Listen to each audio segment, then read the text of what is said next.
Même si la méchanceté de l'homme était grande sur la terre, Genèse 6.5, et que Dieu se repentit d'avoir fait l'homme sur la terre, Genèse 6.6, il a cependant décidé d'ouvrir un chemin de salut à travers Noé, qui était resté intègre et juste.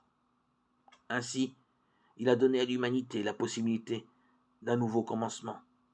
Il suffit d'un être humain bon qu'il y ait de l'espérance.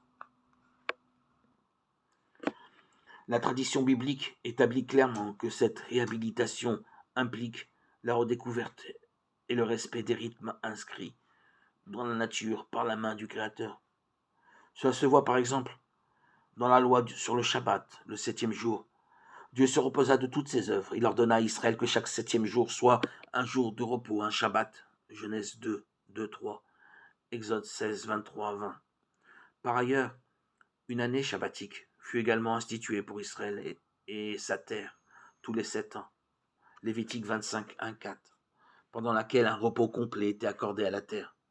On ne semait pas, on moissonnait seulement ce qui était indispensable pour subsister et offrir l'hospitalité. Lévitique 25, 4, 6.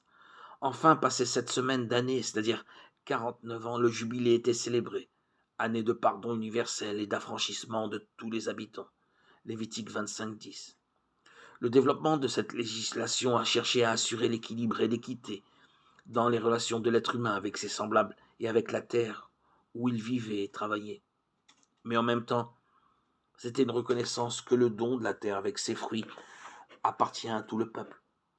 Ceux qui cultivaient et gardaient le territoire devaient en partager les fruits, spécialement avec les pauvres, les veuves, les orphelins et les étrangers. Lorsque vous récolterez la moisson de votre pays, vous ne moissonnerez pas jusqu'à l'extrême bout du champ. Tu ne glaneras pas ta moisson, tu ne grappilleras pas ta vigne, et tu ne ramasseras pas les fruits tombés dans ton verger. Tu les abandonneras aux pauvres et à l'étranger. Lévitique 19, 9, 10.